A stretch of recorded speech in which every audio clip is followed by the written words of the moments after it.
Hi, my name is Joe Wiktorowicz and welcome to Allied TV.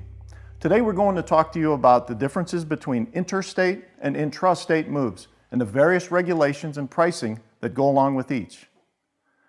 Where you move and how far you move are all factors that affect not only your moving costs, but also who handles your move and how your move is governed.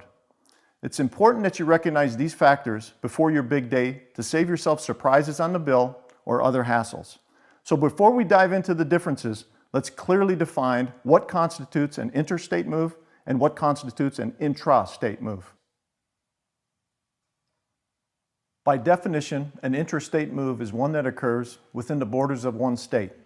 So let's say you decide to move from Orlando, Florida to Miami, Florida. Well, because you are still moving within the same state, this move would be considered intrastate. Now, on the other hand, say you decide to move from Chicago, Illinois to San Diego, California. Since this requires you to move between two different states instead of within one, this would be considered an interstate move. By definition, an interstate move is just this, a move between two states.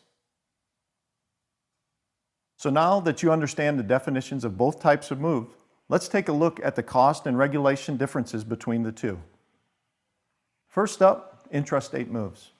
Intrastate moves and moving companies are state regulated, and the moves are usually priced according to an hourly rate that has been filed with the state regulatory body or by the weight and miles. The overall cost of an intrastate move is also determined by the manpower and time it will take to move your items from your old home into your new one.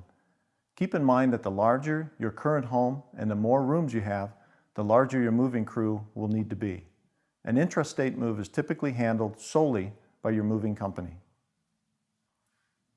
Next, let's talk about interstate moves. Unlike intrastate moves, which are state regulated, interstate moves and moving companies are federally regulated, operating using tariffs.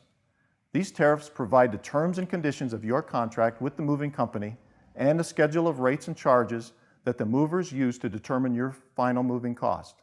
When it comes to pricing, interstate moves are priced according to tariffs, total weight of all the items being moved, and the distance it will take to get you from your current residence to your new home.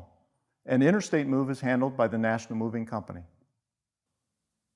Now that you know the differences in pricing and regulations between interstate and intrastate moves, let's briefly go over some of the legal stuff you should know before moving day. If moving interstate, make sure your mover has a USDOT number, is registered with the FMCSA, and has the proper level of insurance. If they do not, they are breaking the law. A USDOT number is required by all companies that move cargo through interstate commerce and serves as a unique identifier when collecting and analyzing a company's safety information. This information can be collected through audits, compliance reviews, inspections, and crash investigations. The FMCSA stands for the Federal Motor Carrier Safety Administration and works to prevent commercial motor vehicle-related injuries and fatalities. To ensure your items are in the care of well-trained, safe drivers, FMCSA requires all moving companies to register with them. So whether you're moving within one state or from state to state, now you'll know what to expect in terms of identifying your mover, how moving costs are determined, regulations, and legalities. Remember, always check with your moving company to ensure they have the proper registrations to be moving your items. If they don't, find another company. Thanks for watching Allied TV. I'm Joe Wiktorowicz, wishing you a safe and easy move.